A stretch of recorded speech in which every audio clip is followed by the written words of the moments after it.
Jayam Vishnupad Paramahansa Prajakacharya Stotra Satasri Srimad Bhakti Vedanta Swami Prabhupada Ki Jai.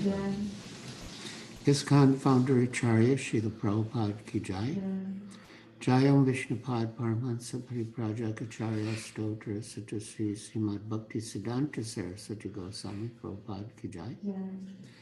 Anantakoti Vaishnava Vrinda Ki Jai. Namacharya Srila Haridas Thakur Ki Jai. Prem Se Kaho Sri Krishna Chaitanya Prabhu Nityananda Shri Advaita Gadadhar Srivasadi Gaur Bhakta Vrinda Ki Jai. Shri Shri Radha Krishna Gopa Gopinath Shyamakunda Radha Kunda Giri Govardhan Ki Jai. Vrindavan Dham Ki Jai. Navadvip Dham Ki Jai. Jamuna Mai Ki Jai. Ganga Mai Ki Jai. Tulsi Devi Ki Jai. Bhakti Devi Ki Jai. Samveta Bhakta Vrinda Ki Jai. Nitai Gaur Premanande. All glories to the assembled devotees. All glories to the assembled devotees. All glories to the assembled devotees. All glories to Sri Guru and Sri Gauranga. All glories to Srila Prabhupada. So my dear devotees on Zoom, I request you to put on your cameras as far as possible so we can see your moon-like faces. It is a personal experience. Jai. Yes. Thank you, Maharaj, for coming for today's class. It's always a pleasure to see Your Holiness, to take your darshan. So I will put the verse on the screen so we can start, please. All right.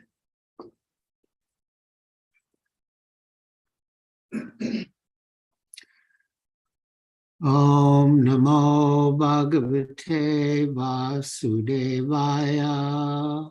Om Namo Bhagavate Vasudevaya.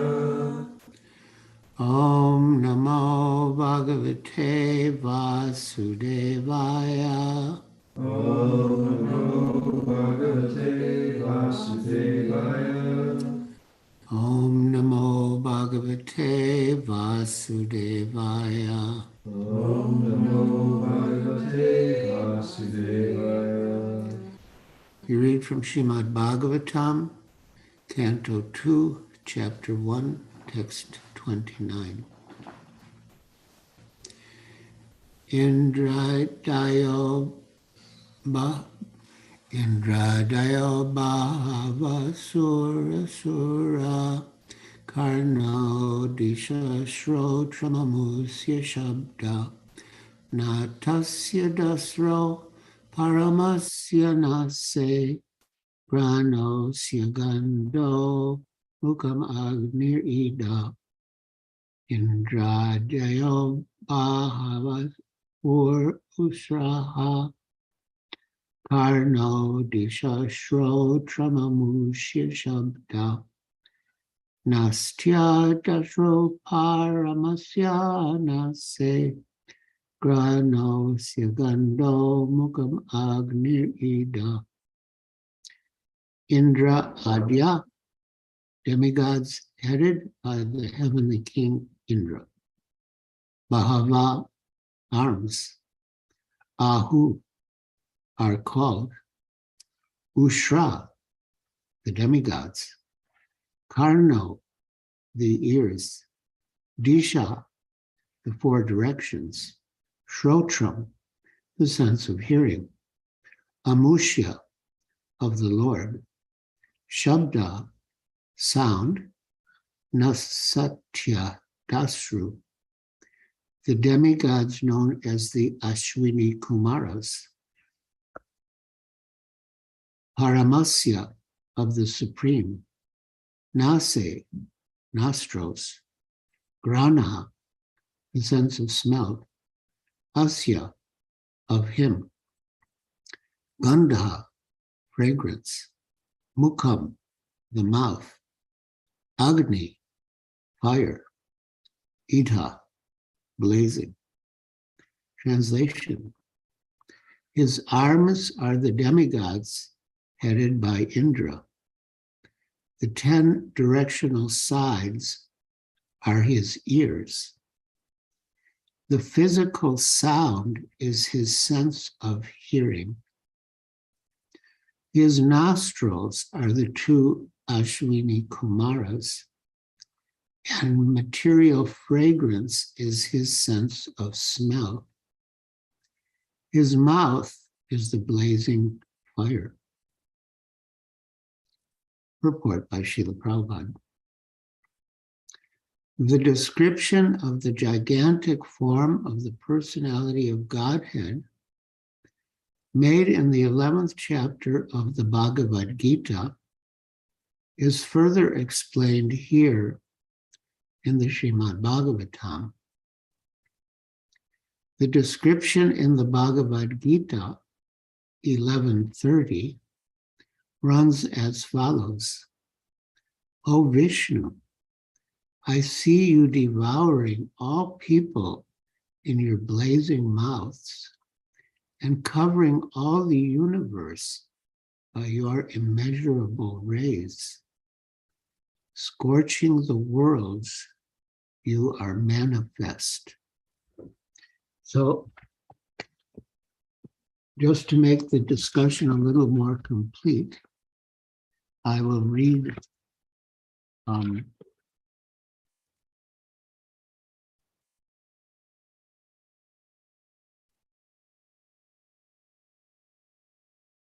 Well, yeah. So this is a description of the universal form, the Virat Rupa, and a brief description is given in the Bhagavad Gita, as mentioned here by Srila Prabhupada in the purport. And the more elaborate description is given here in Srimad Bhagavatam.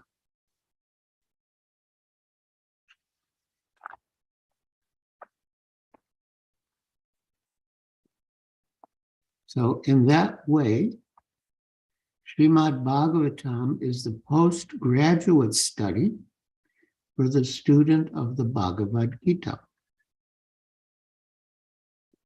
And we should read both the Bhagavad Gita and Srimad Bhagavatam.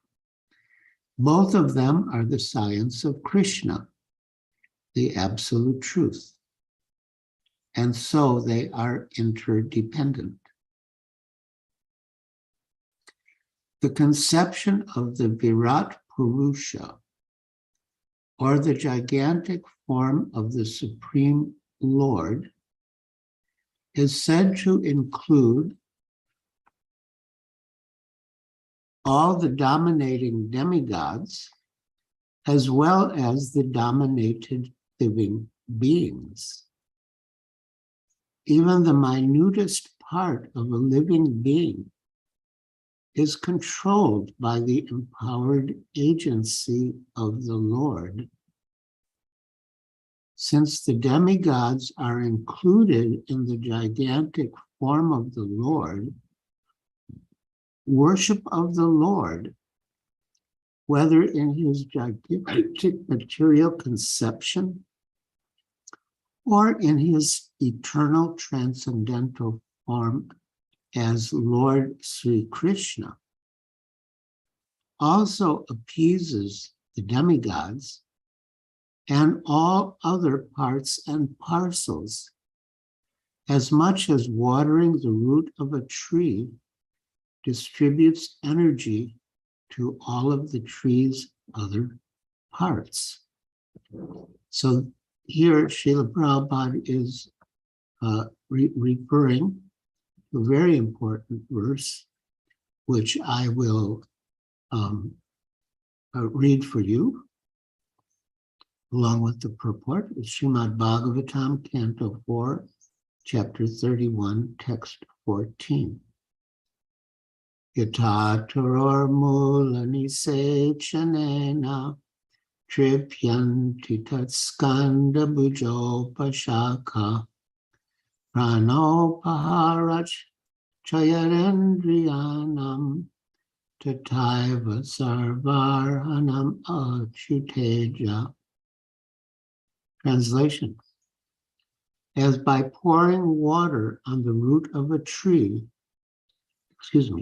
as pouring water on the root of a tree energizes the trunk, branches, twigs, and everything else, and as supplying food to the stomach enlivens the senses and limbs of the body, simply by worshiping the Supreme Personality of Godhead through devotional service, automatically satisfies the demigods, who are parts of that Supreme Personality.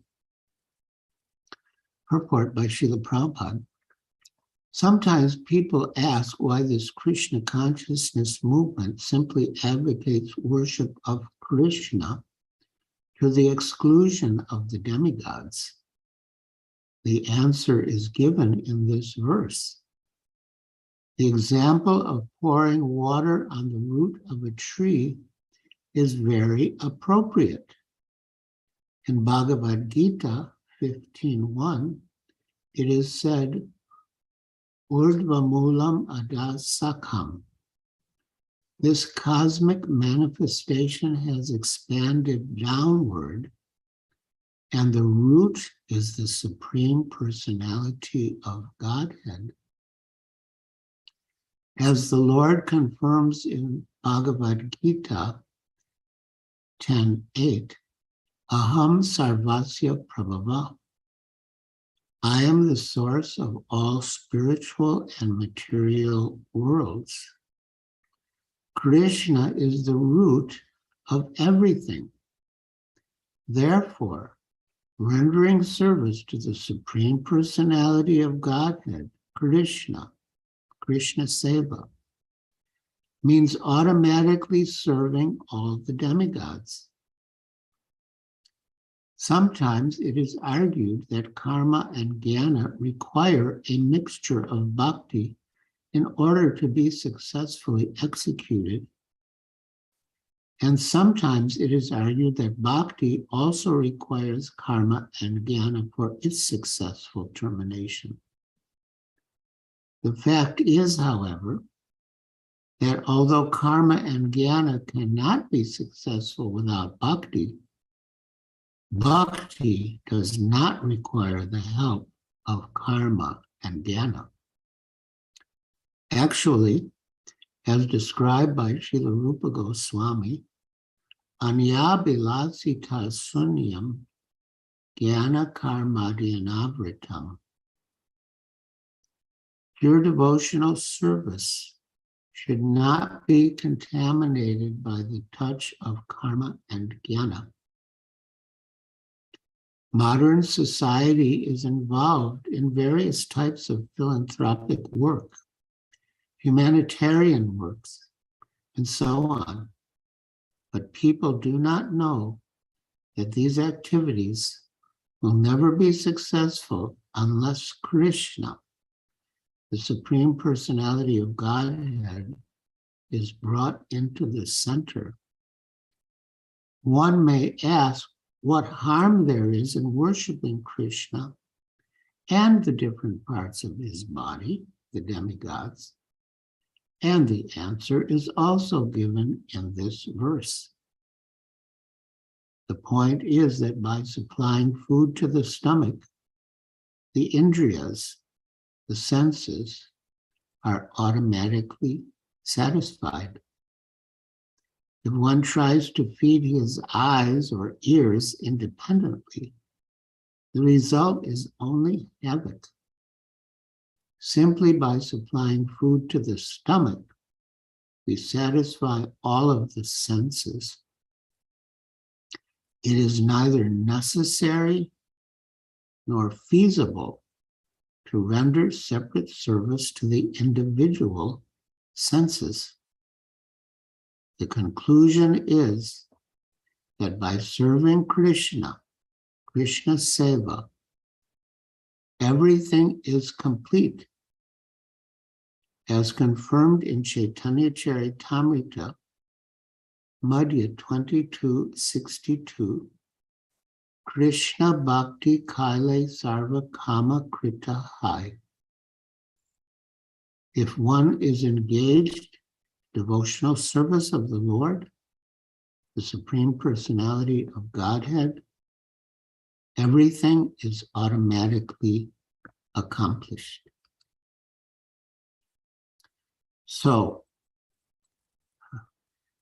this is really the essence of our philosophy, that by rendering service to Krishna, again, just like watering the root of a tree, all the parts of the tree are nourished, and by supplying food to the stomach, all the parts of the body are nourished. So there's no need to worship the demigods separately.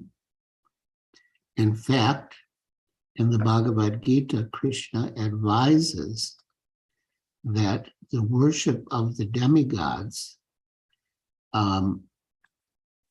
is not recommended. And I'll read an important verse from the Bhagavad Gita that explains that fact. This is Bhagavad Gita, chapter 9, text 23. Ye pyanya devata bhakta Yajante Shadayan Vita Te Pimam Eva Konteya Yajantya Vidi Purvakam. Translation: those who are devotees of other gods and who worship them with faith actually worship only me, O son of Kunti, but they do so in a wrong way. Avidi Purvakam, that means in a wrong way.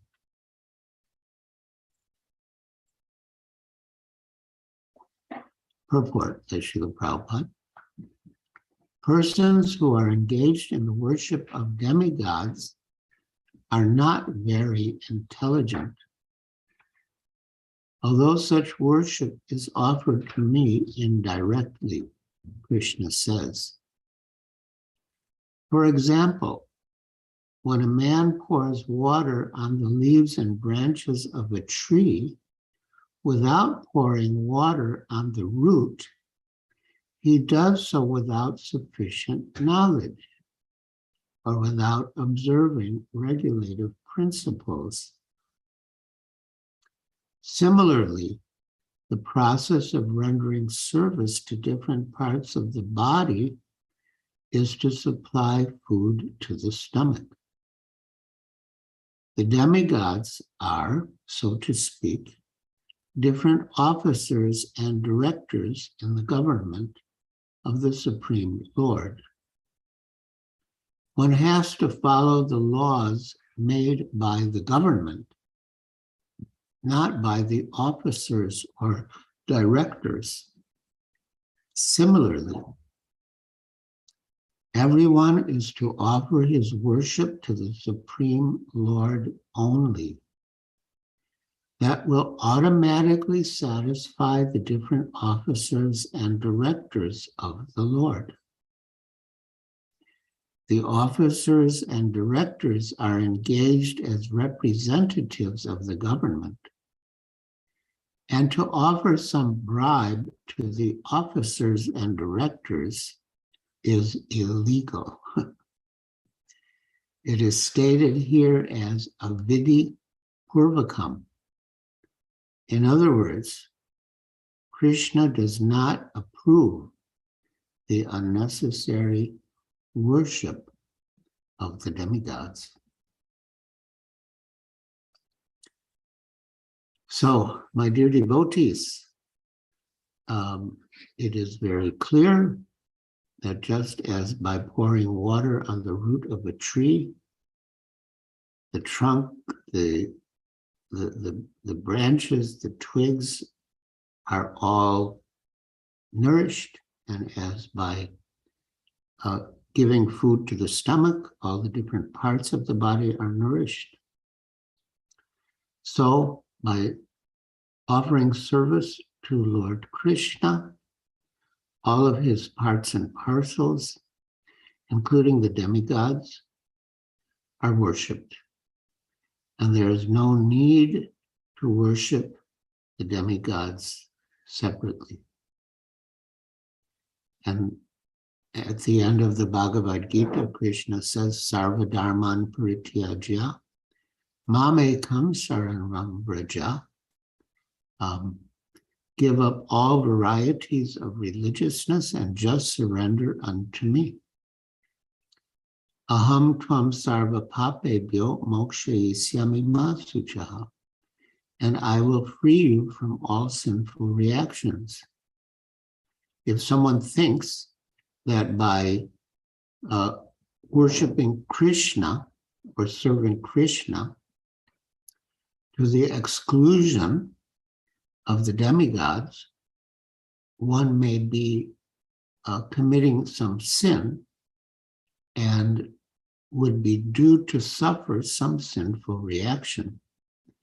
But as stated in the verse, very important verse from the end of the Bhagavad Gita, Aham tvam sarva papebhyo mokshayisyami ma sucha. Don't worry, I will free you from all sinful reactions. So let's go back and see that purport. It was on the screen a minute ago, and it's important.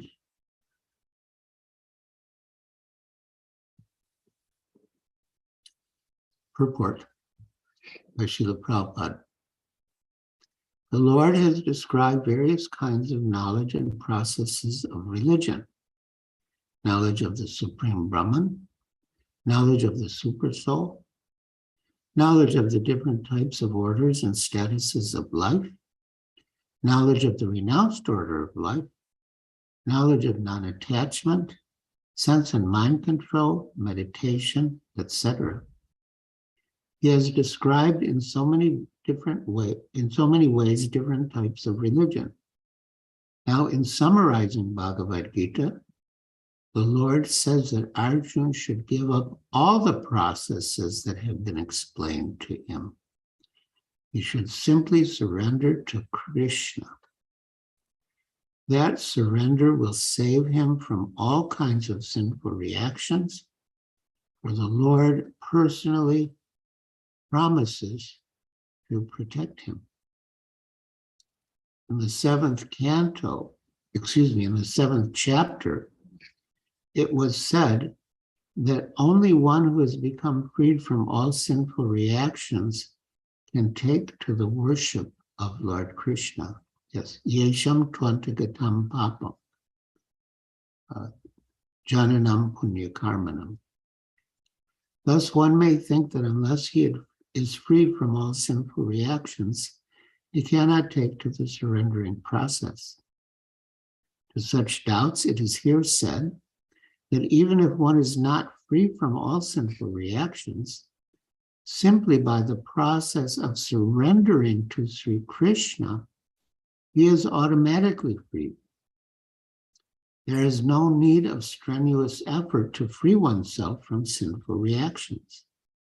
One should unhesitatingly accept Krishna as the supreme savior of all living entities. With faith and love, one should surrender unto him.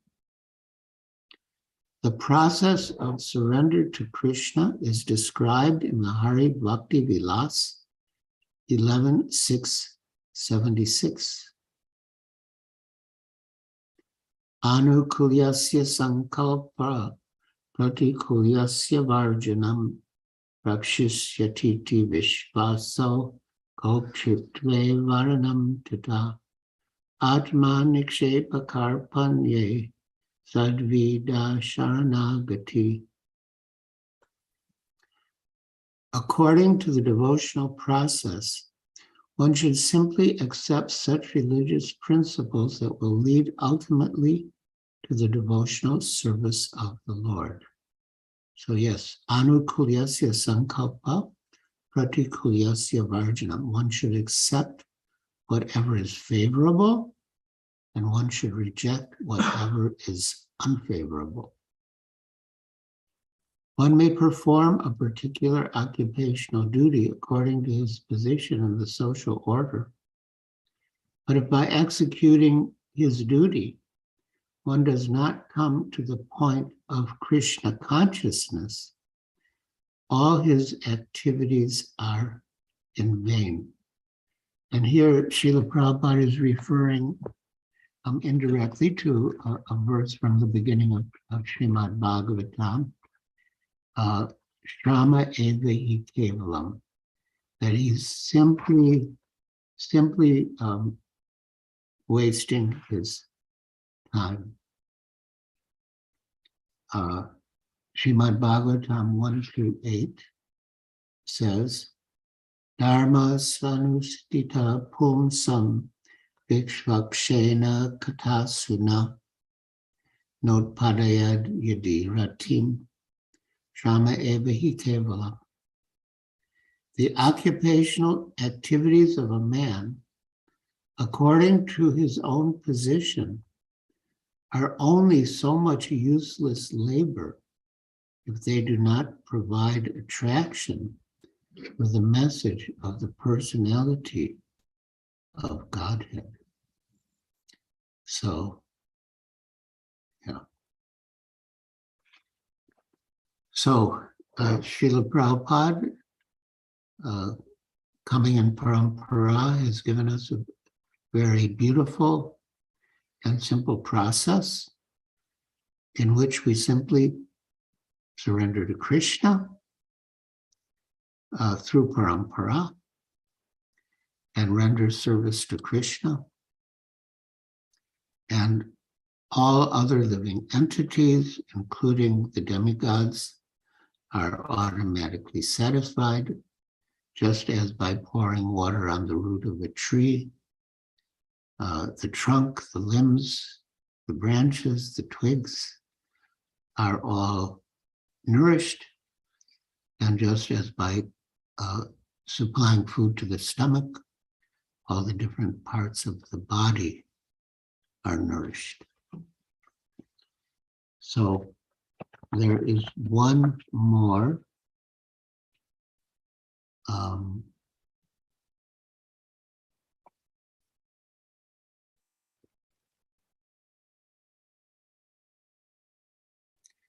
yeah, so there's a little more to the purport. Just finished reading the purport to today's verse, 2:329. Excuse me, 2:129.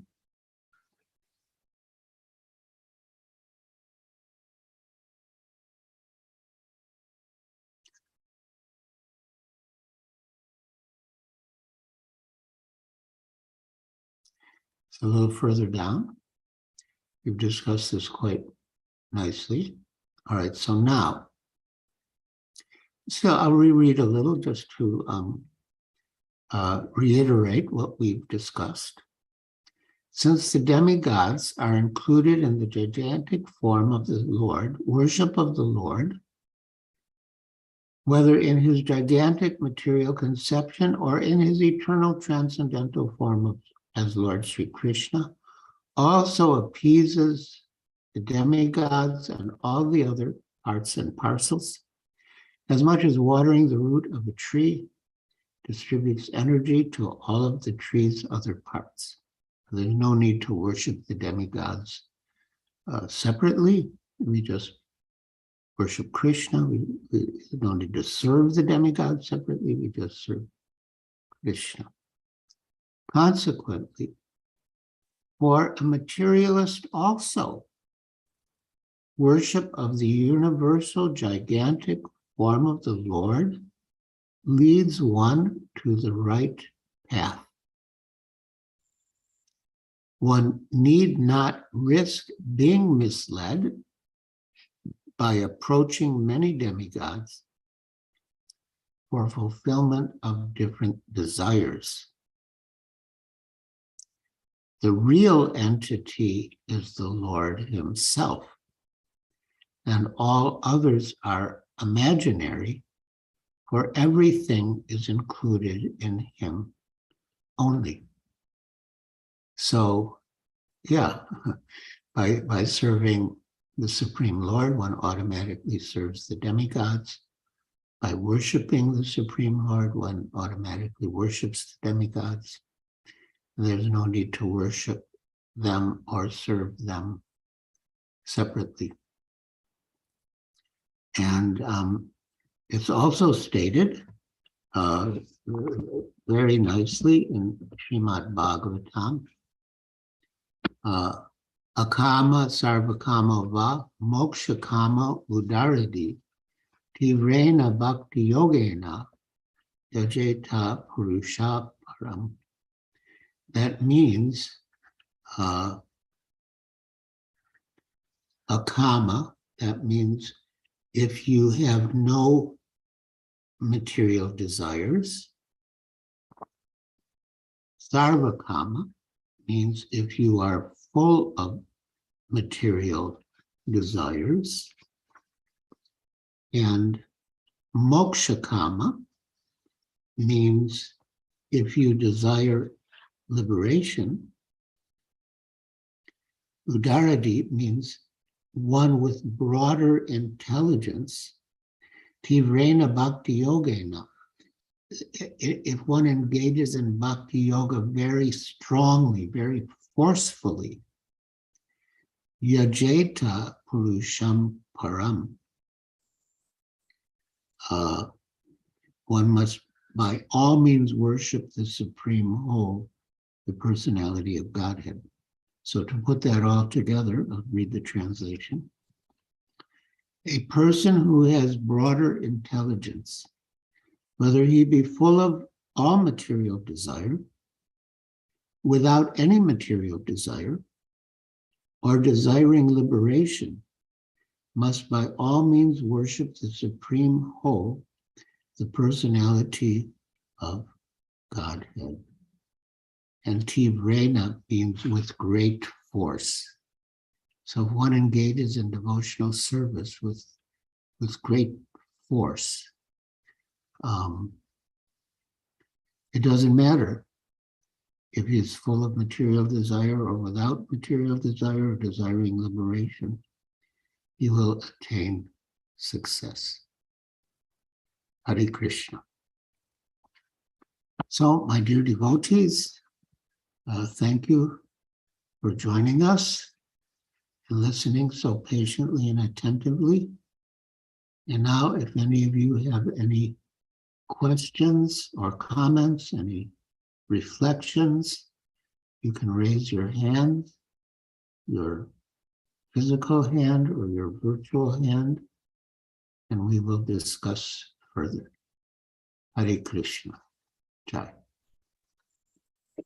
Hare Krishna. Thank you so much, Maharaj, for being with us as always.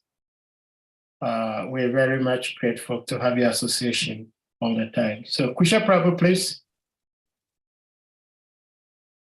Hare Krishna Maharaj, thank you so much for your class. So inspiring. Please, my question is, you mentioned that Prabhupada said we should not unnecessarily worship the demigods. So my question is, the demigods are higher than we devotees. So why do we worship devotees when we cannot worship the demigods who are higher than the devotees? That's a good question, but we cannot really say that the demigods are higher than the devotees. They are devotees, but they are not pure devotees. They still have desires to enjoy and control. But again, it depends on the mood of worship. For example, it is said of Lord Shiva, Vaishnavanam Yata Shambhu, that he is the greatest of Vaishnavas. So if one wants to worship Lord Shiva as a demigod for some material benefit, that is not recommended. But if one wants to worship him as a Vaishnava, to progress in Krishna consciousness, that is beneficial. And we find also that the gopis worshipped goddess Katyayani, but not for any material benefit, but only to get Krishna. So if one worships a demigod, not for any material benefit, but to get Krishna, that can be beneficial. So, yeah. Thank you, Maharaj. Then the second question is, when we water the tree, like Tulasi, we automatically water the branches, the leaves. That is Krishna. We worship Krishna. All the benefit of the demigods comes to us. Are we not indirectly seeking for material benefit when we worship Krishna? Since watering the root of the tree pleases the branches and the leaves at the same time. So when we worship Krishna, we also not indirectly seeking for material benefits.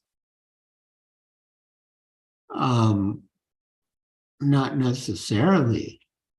I mean, Anyavilasita Shunyam Jnana Karmadi Anavritam Anukulena Krishna Anushilanam Bhakti Uttama. Pure devotional service is without any material desire.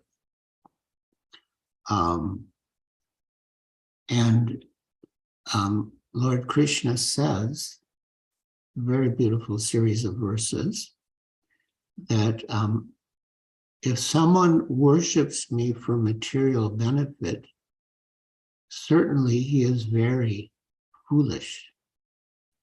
He's like someone who wants to drink poison instead of ambrosia. But I am very intelligent, and I will deal in such a way that he will give up his material desires and attain the shelter of my lotus feet.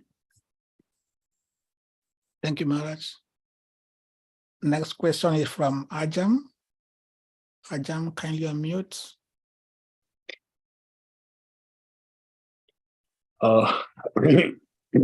Hare Krishna. Hare Krishna. Thank you, Guru Maharaj, for a lovely session. I have a small follow-up question. My question is, if we have to worship the demigods with an intention to please Krishna, then what is the point of worshipping the demigods? Why can't we straight away worship only Krishna? I agree with you. There's no reason to worship the demigods to please Krishna, because we can worship Krishna directly. But the example of the gopis worshiping Katyayani, they were already worshiping Krishna, but they were worshiping Katyayani in addition to worshiping Krishna, so that by her favor they could come closer to Krishna. So, yeah, there's no question of not worshiping Krishna to worship a demigod.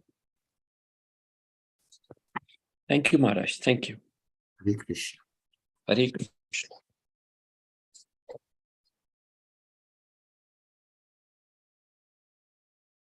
Redmi, you may unmute, yes. Hare Krishna, Guru Maharaj. Please accept my humble obeisances. All glories to Srila Prabhupada. All glories to your divine grace.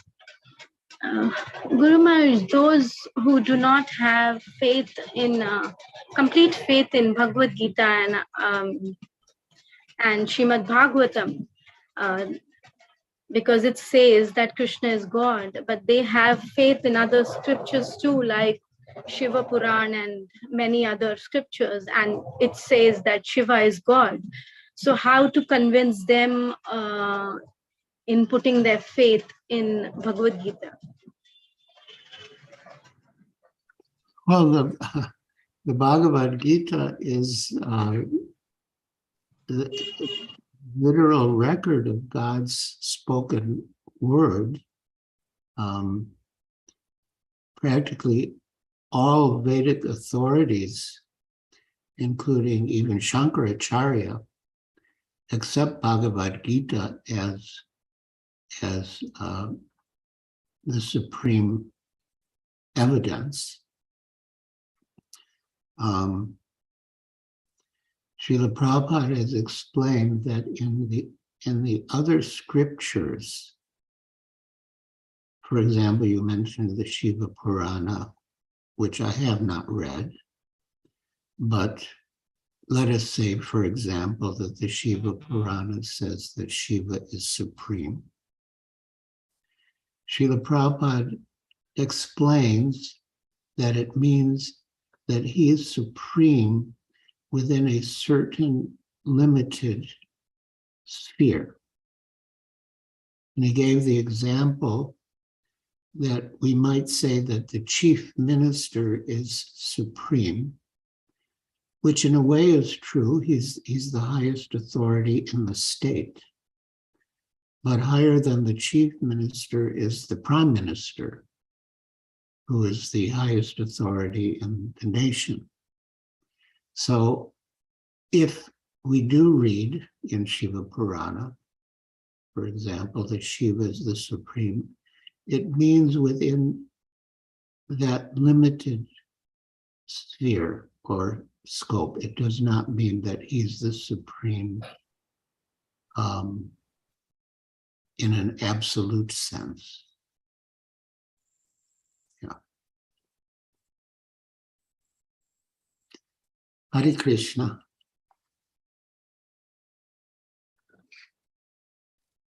Hare Krishna, thank you so much, Maharaj. Maharaj, I have one quick question. And I have a friend. Of course, he's also from Africa. And demigod worship is very, very prevalent in Africa. So this friend of mine, in his home, which happens to be a royal home, they happen to worship Indra. They have a different name for Indra, but it's Indra. And this friend of mine is having so much economical challenges simply because he's refused to worship Indra. So he's getting some punishment from Indra. And so I encouraged him to become a devotee. Yes. He does chant. He goes to the temple from time to time, but he's not been very serious, like lots of us are not very serious, and therefore he's suffering. But my question is, why is it that the very moment one tries to stay away from these demigods and surrender to God, especially in the Christian tradition, that is when they suffer the most? This is like an experience I have in Africa. Most of the time, those who have these spirits in their homes, who have come to know that it is not proper to worship them and they want to worship God, the very moment they try running away from these spirits, that's when they suffer the most. Why that is the case, Maharaj? When you say spirits, what do you mean by spirits? There are lots of lesser spirits like river gods and mountain gods, some gods that are also like huge demigods like Indra.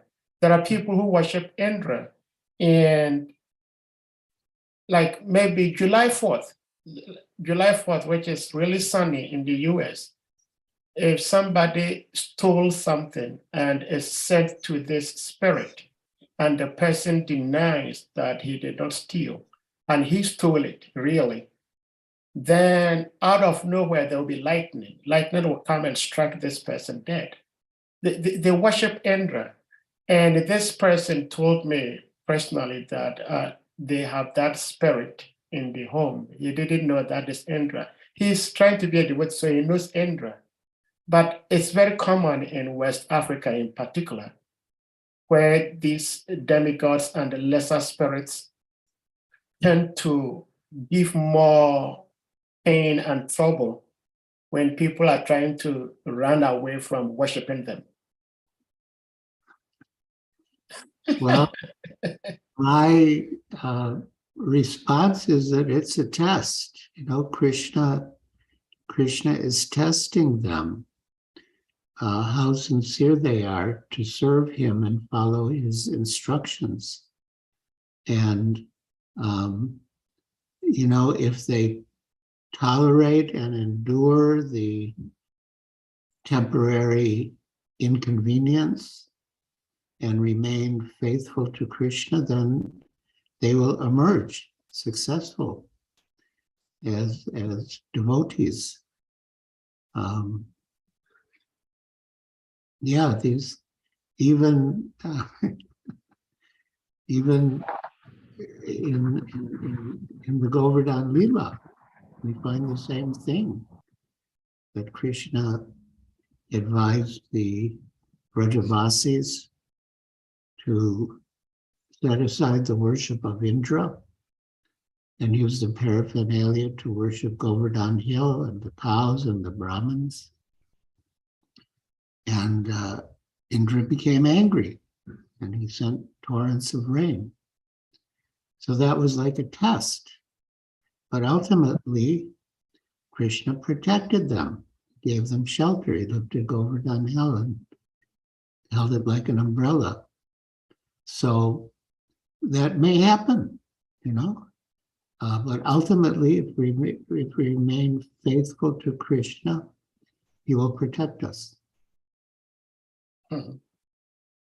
Thank you so much, Maharaj. I didn't even think of the Govardhan Lila. It very much explains the question I was asking. Yes. Thank you so much, Maharaj. Jana Vatsala, please unmute. Hare Krishna Maharaj. Hare Krishna. Is the sound okay? There's some cars driving by. Yeah, the hear sound you. is okay. Yeah, we hear you fine. Okay, please accept my humble obeisances. All glories to Srila Prabhupada, all glories to you and the humble Vaishnavas. Thank you so much for your class. I appreciated all the discussion about watering the root, and I just had a question. Because we talk about watering the root, and we also hear about like the different directors. I guess in this case is the demigods, but you know, we go to Krishna, we water the root. But we also hear the director's analogy when we're talking about you just don't go straight to the president, you go through his deputies or his directors like as the guru. So how can we reconcile these two analogies being used at the same time, if that makes sense? Yes, that's a valid point, that we don't approach Krishna directly. We approach him through the guru, through parampara, and that is bona fide. But we don't approach Krishna through demigods. That's not the recommended process. And again, as we read in the Bhagavad Gita, avidi purvakam, it's not proper to approach the demigods. But yes, it's not only proper, but it's necessary to approach Krishna through the guru, through parampara. Yes, that's a very important point. Hare Krishna. Krishna, thank you so much, Maharaj. The young lady who just asked this question is Jagannath Pandit's daughter, Jagannath Pandit from Gita Nagri. Oh. Yes. It's very beautiful. The young children are taking up Krishna consciousness so beautifully. Wonderful. Thank you. So we go to Kanaya Prabhu. Hare If you may unmute. Krishna. Hare Krishna. Hare Krishna, Dhanvat Pranam, Maharaj. Maharaj, I am Kanaya Das. Basically, I am from Pakistan, but currently, because of my job, I have shifted to Africa. Where I am living, there is no temple, no association of devotees, even no any devotee is here. So I just want to ask, in this condition, there is too much association of non-devotees, so attraction of Maya is too much here. So I want to ask how I can save myself from Maya in this condition. That's a very good question. Where in Pakistan are you? From Karachi. We have many devotees in Karachi. Yes, but now last month I have shifted to Africa, East Africa, Rwanda. Oh, I Oh, see. I Yes, Maharaj. see. Well, as you know, there are two ways of association. One is Vani, which means by words, and the other is Vapu, which means a physical association. Yes, Maharaj. And the Vapu, the physical association, may or may not be available, but Vani, the words or the instructions are always available. So we can get association through Vani, even the way you joined this program, you're getting association. In fact, if you want, if you give me your, because I have a mailing list of devotees to whom I send spiritual messages and also information about my programs. So if you want, I can put you on the mailing list, and then you'll see whatever. And there are quite. Yes, Maharaj, this is very good for me. All right. So how do you spell your name, and then what is your email address? Well, If it's good, I can write in chat box. yes, do that. You may do it directly to GRS. Okay, there is somebody by that name here. GRS repository. Send it directly to that person, that individual, not to everyone. Okay, Prabhu. Okay, Prabhu. Okay, Hare Krishna. Hare Krishna. Thank you, Prabhu. Thank you so much. Maharaj, there is one other question in the chat room, which I think I wouldn't want to mention the name, but I think it's quite interesting. The question is, Maharaj, my family worship demigods even before my birth. And after I joined ISKCON, and yet there is the knowledge we have to worship these demigods. But at home, there is some altar of Krishna as well as for demigods. So what he's saying is, in his family, they worship demigods, even before he was born. And now that is been introduced to ISKCON, he knows that is not the right thing to do. But in his home, they have an altar with Krishna and the demigods on the same altar. And he's asking for a guide. What should he do in this situation? Hare Krishna. Well, the demigods are devotees of Krishna. They're not pure devotees. They're mixed devotees. By and large, they want to enjoy and they want to control. And if his family members, so are his family members open to learning from him, or they are set in their own ways? I mean, if they're set in their own ways, then all right, the demigods can be there, but he knows that the demigods are devotees, and they'll be happy if he chants Hare Krishna.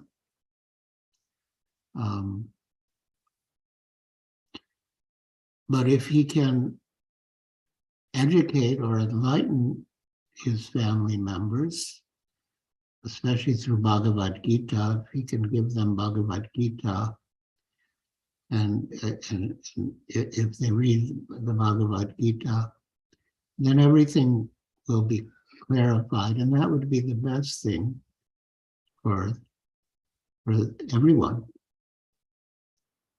I would recommend that.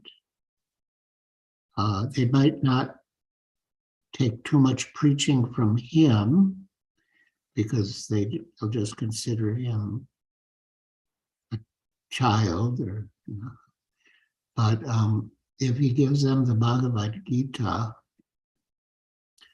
and they read it, then they can understand things in the proper perspective, which would be good for them, good for him, good for everyone. Thank you so much, Maharaj. Anyone else with any question, comment?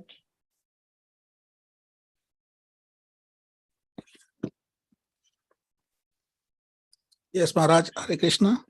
Hare Krishna. I want to ask, I think tomorrow is Ram Navami. Wait, just a minute. I think tomorrow is Ramayan or Sitaram. Yeah, Ram Navami. Yeah. So my question is on Hanuman.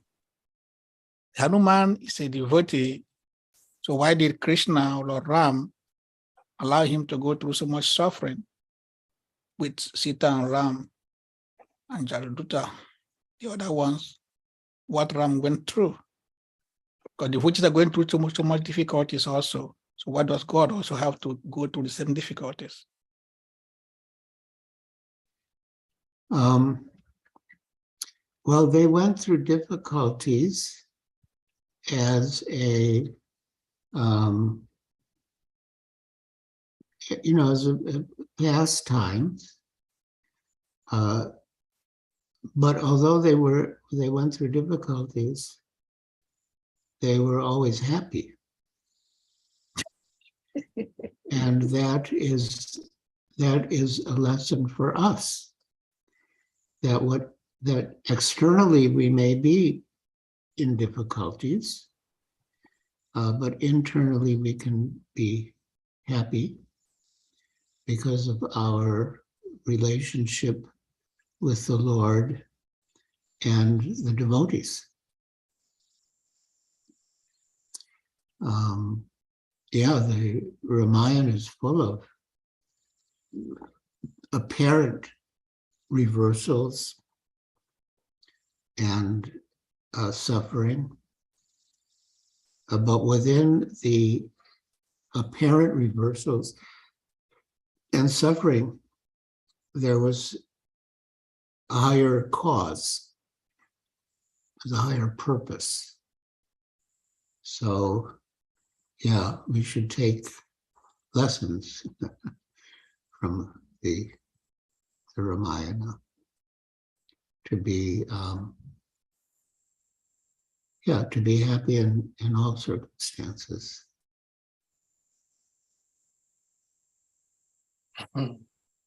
Yeah, Hanuman was happy. He was happy to be serving Ram. Yes.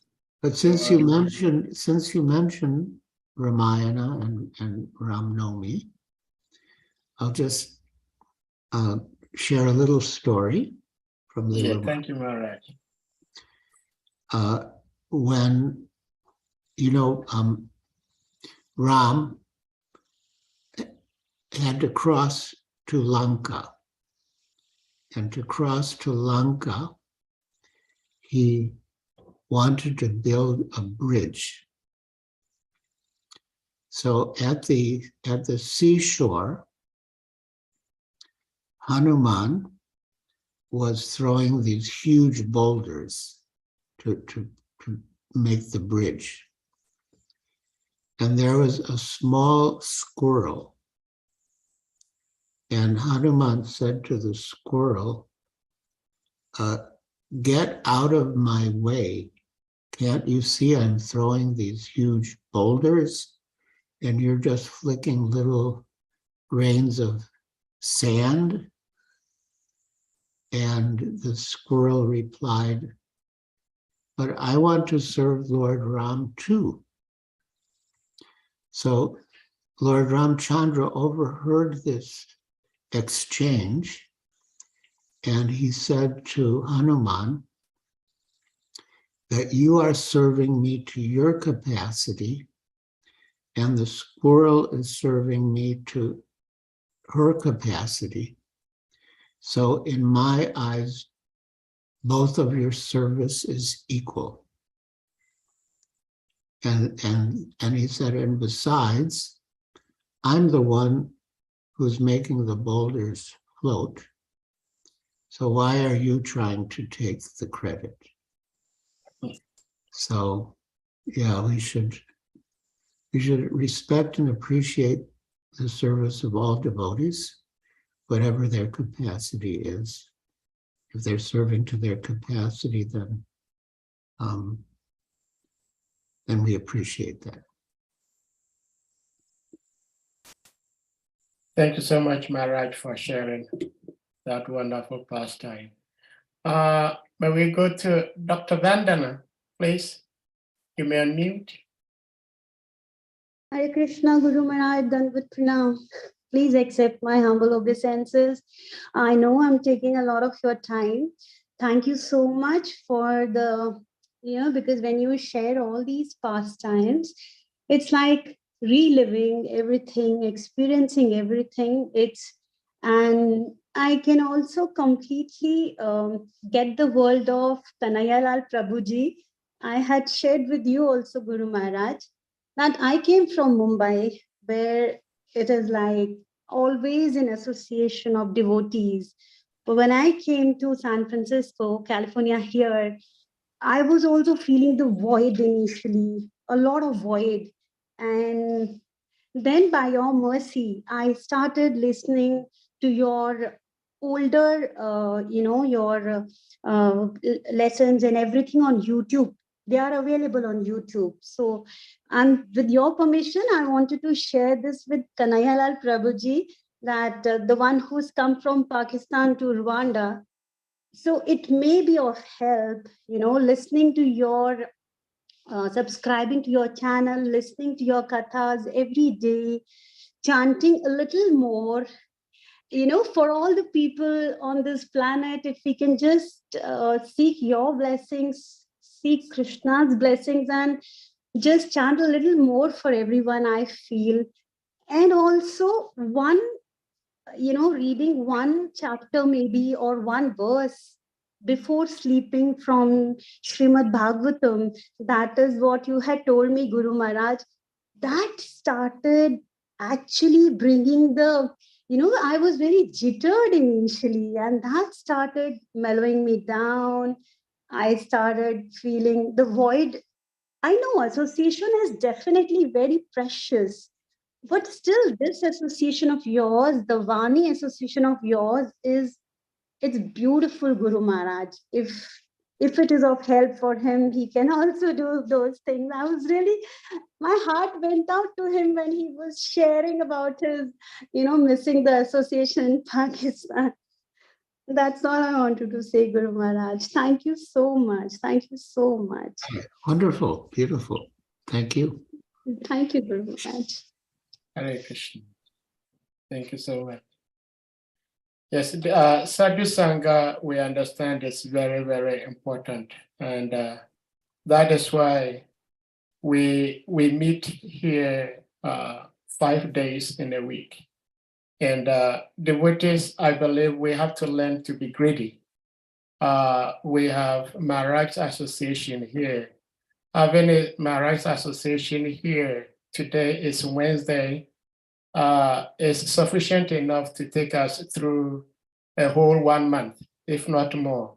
But because devotees are greedy, we want to have this association every second, every minute. So the more we can do that, the better. We have a question from Harichakra Prabhu, please. You may unmute. Hare Krishna Maharaj. Thank you very much, Maharaj, for giving us your mercy. Anytime we see you or we hear from you, Maharaj, then it brightens our heart. We thank you very much, Maharaj. out of your whole busy time, you take this opportunity to be with us once a month or so. We thank you very much. Maharaj, my question is a little bit in line with the question Jana Vasala Mataji asked about the demigods.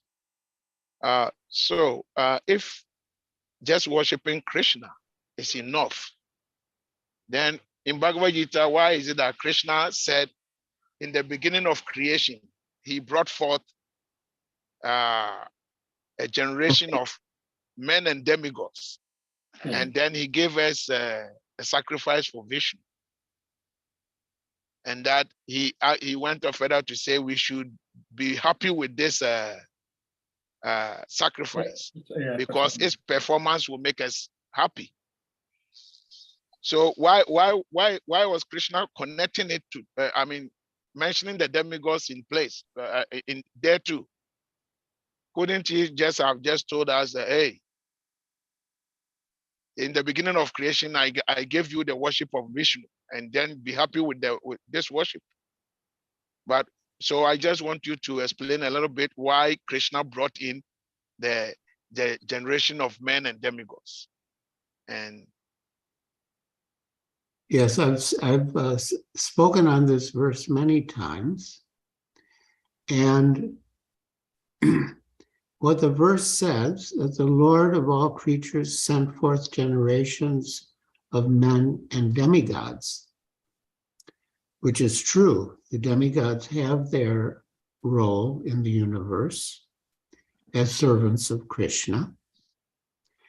But the fact that he sent forth generations of men and demigods doesn't say anything about worshiping the demigods, and rather to the contrary, the verse speaks about performing sacrifice for Vishnu. So that's all right. He mentions that he brought forth generations of men and demigods, but he doesn't say to worship the demigods. He says that one should perform sacrifice for Vishnu.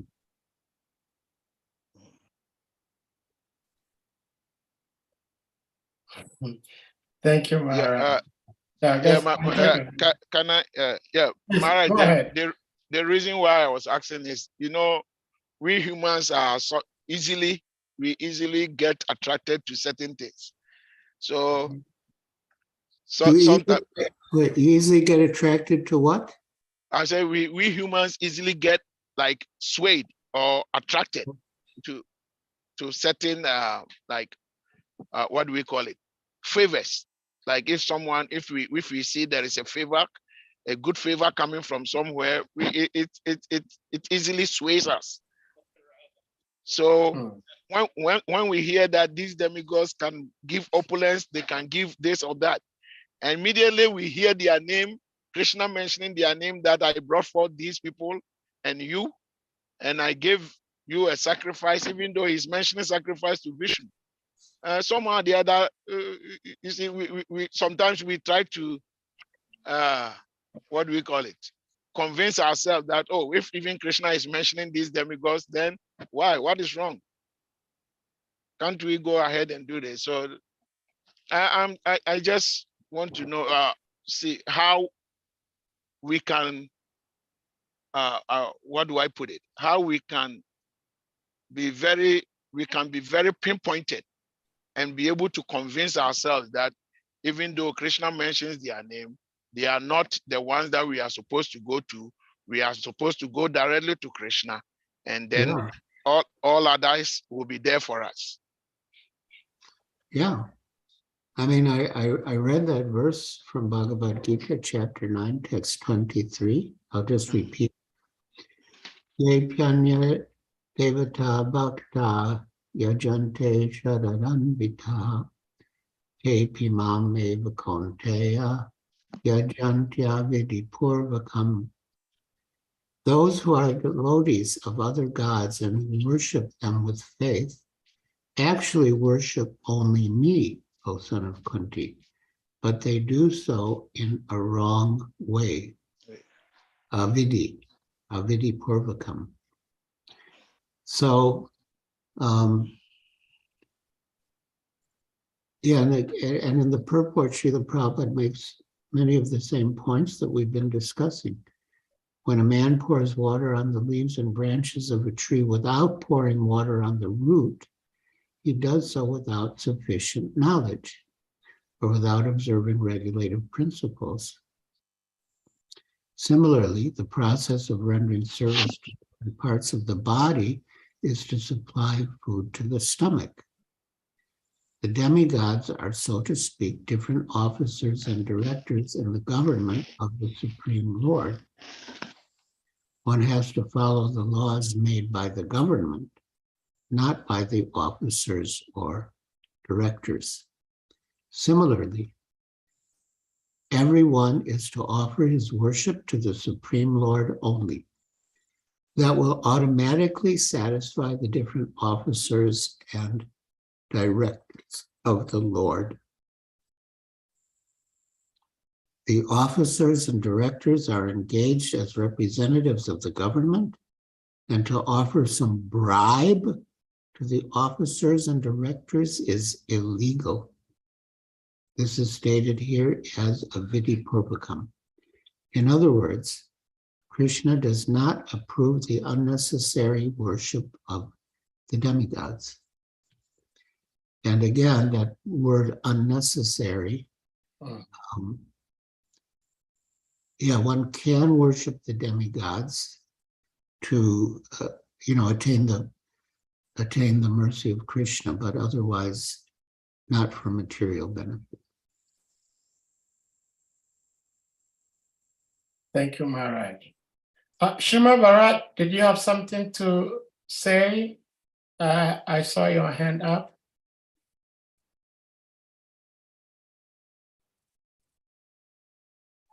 Hare Krishna. Dandavad Hare Pranam Krishna, Maharaj. Maharaj.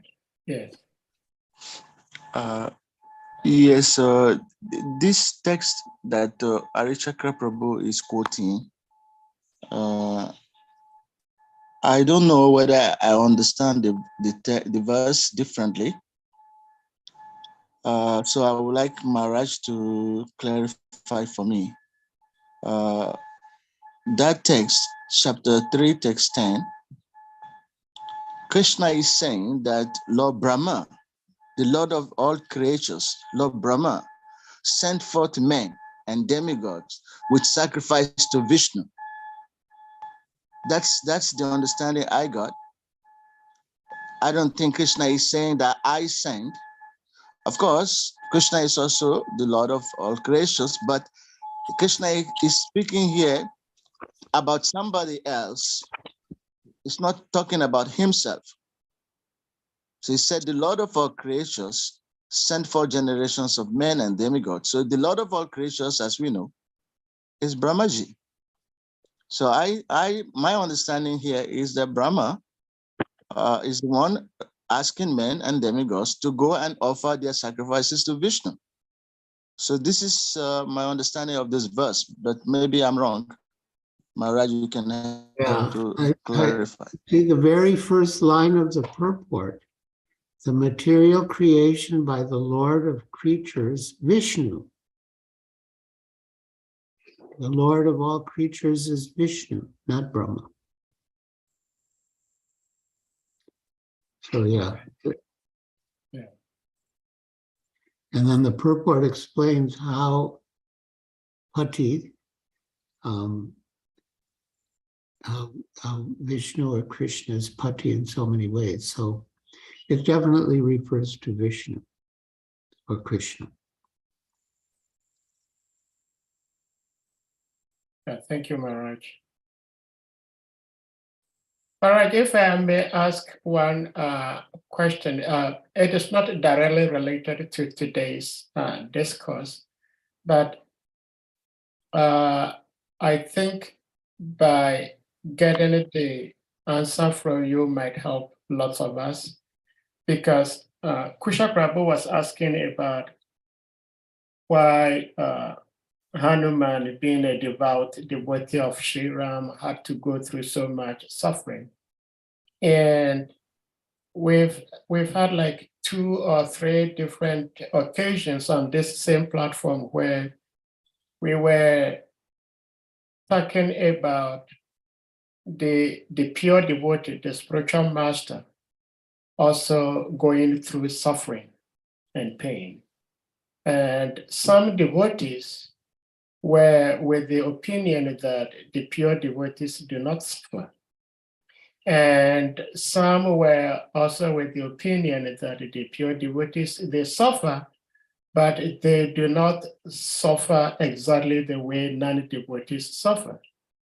So we would like you to shed a little bit more light on this issue, because personally, I do not want to see Srila Prabhupada's departure. The video of Srila Prabhupada leaving his body is too difficult for me to watch, because I have this body and, well, I don't, but that is just what I wanted to know from you, Maharaj, if you may be kind enough to share with us. Well, pure devotees, they don't suffer on their personal account, but they suffer for others.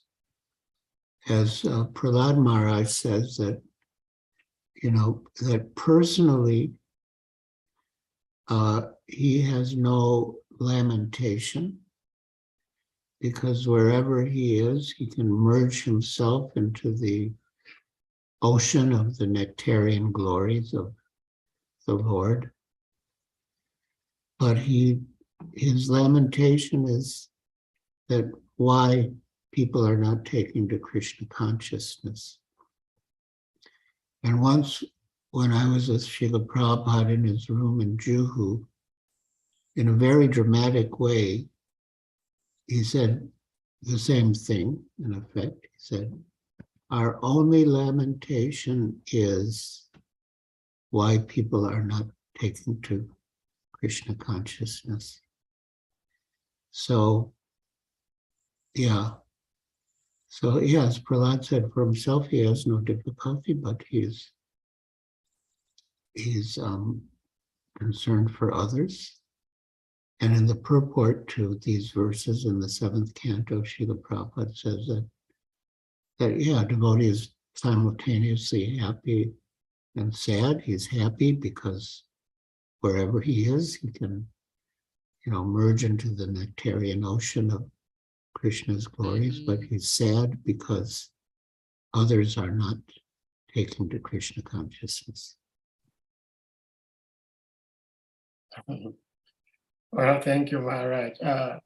This question I asked from you because I want all of us to understand in our domain as being in this material world, what is expected of us, because if we begin to accept that the pure devotees, their suffering is only in seeing people not taken to Krishna consciousness, then that could lead most of us to become somewhat nonchalant, in the sense that when I understand in Srila Prabhupada's latter days, he wanted to visit a particular place, and I don't remember exactly the place, but he wanted to visit a place, and he was to be ridden in a rickshaw, and some devotees were saying the road was too rough, and Srila Prabhupada was going to be very uncomfortable ridden on that road. And some devotees were also saying that is the desire of the Guru. We have to fulfill his desire. So these devotees were having back and forth. But I believe that if even the spiritual master may not feel the similarly suffering we, the other devotees, see his body go through, if we devotees do not begin to think that our ill actions, our bad behaviors could also put some weight on the guru, it may lead devotees to become kind of careless. That is my concern, because personally I feel very much guilty that I am part of the reason why my Gurudev had to leave very early, because I've not been a very serious devotee. And I understand Srila Bhaktisiddhanta, he also left when he realized that there was like pending commotion in his ashram, things like that. That is why I'm asking this question. Thank you, Maharaj.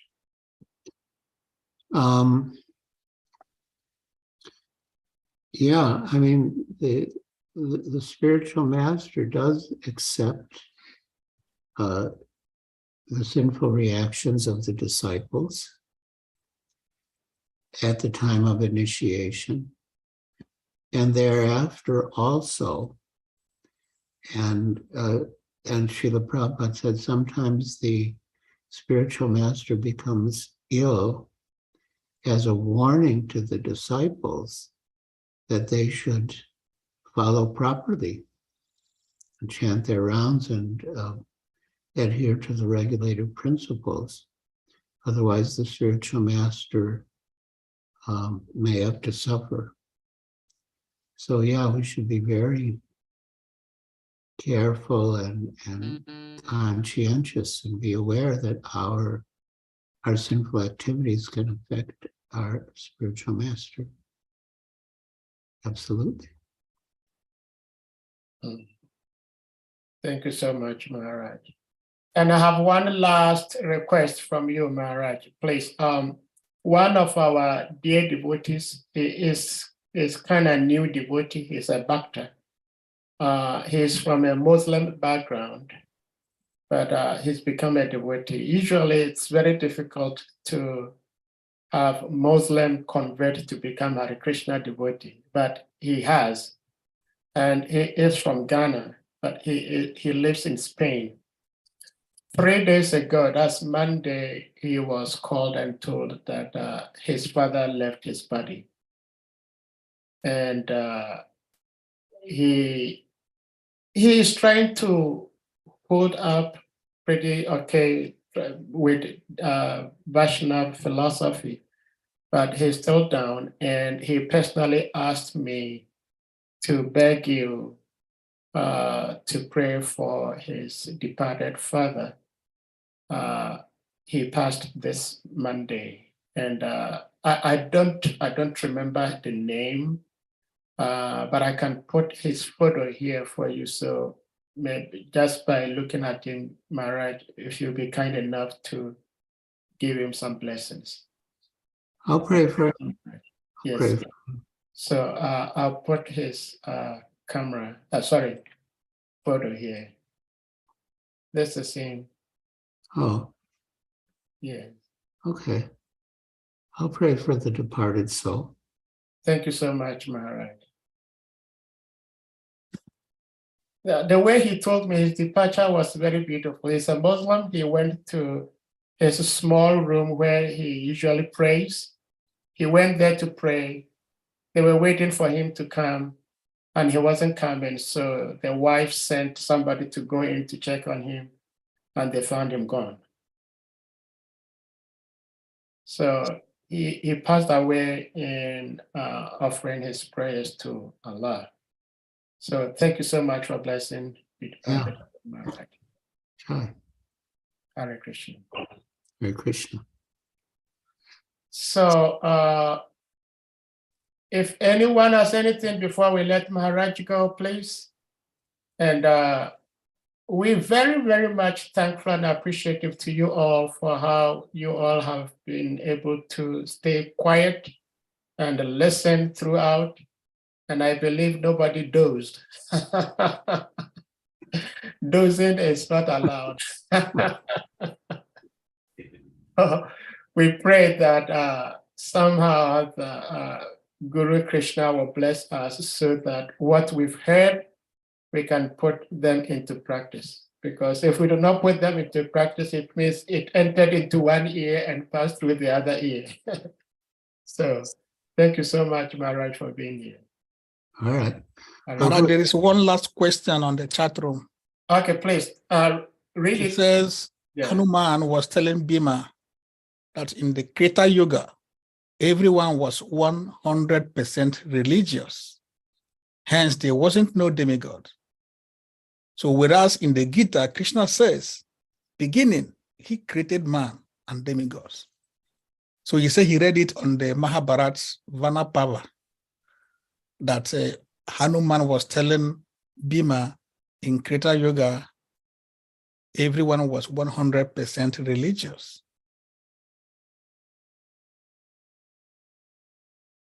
Well, I don't know if that's actually true.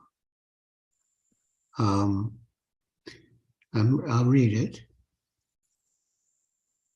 What do you make of Hanuman telling Bhima that in Krita Yuga, everyone was, hence there were no demigods, demons? No. That's not true. That's not true. Yeah. Also, there's a little difficulty with the Mahabharata because Sripad Madhvacharya says that the text of the Mahabharata has been corrupted. And so not everything that we find in editions of the Mahabharata is original and authentic. But yeah, what's in that question is not correct. Yeah. Thank you so much, Maharaj. Because we read that the demigods, everybody were created at the beginning of creation, and the creation existed before Trita Yuga. So why we didn't have demigods in Trita Yuga? We've always had demigods. Of course. Yeah. Of course. Thank you so much, Maharaj. So, Kusha Prabhu, we're ready to let Maharaj go? Yes, please. Okay. So, okay, Maharaj, please. I was just going to say, if we're going to end, I would like to conclude with Vaishnav Pranam. Yes. Let us offer our respectful obeisances unto all the Vaishnav devotees of the Lord. Please, you may all unmute. Who are just like desire trees, who can fulfill the desires of everyone. passion.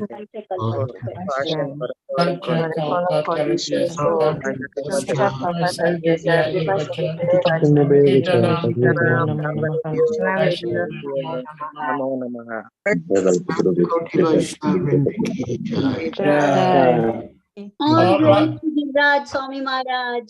Happy Ram Navami Maharaj.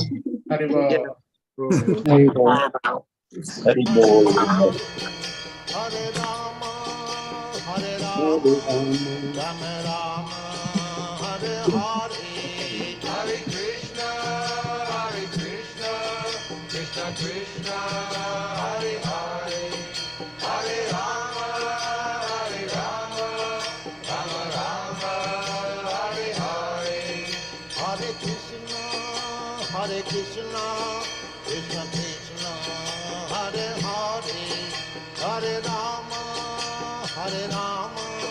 Rama Rama, Hare Hare, Hare Krishna, Krishna Krishna, Hare Hare, Hare Rama, Rama Rama, Hare Hare, Hare Krishna, Krishna Krishna, Hare Hare, Hare Rama, Rama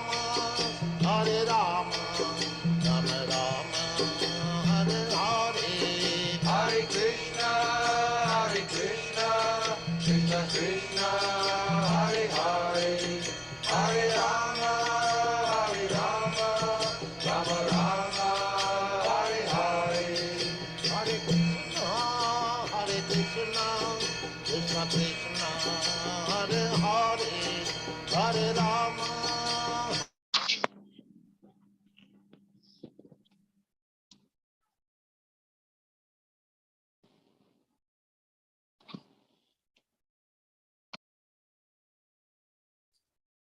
We're back. Yes, Maharaj, thank you for your class. Thank you so much. We just play it to end the session.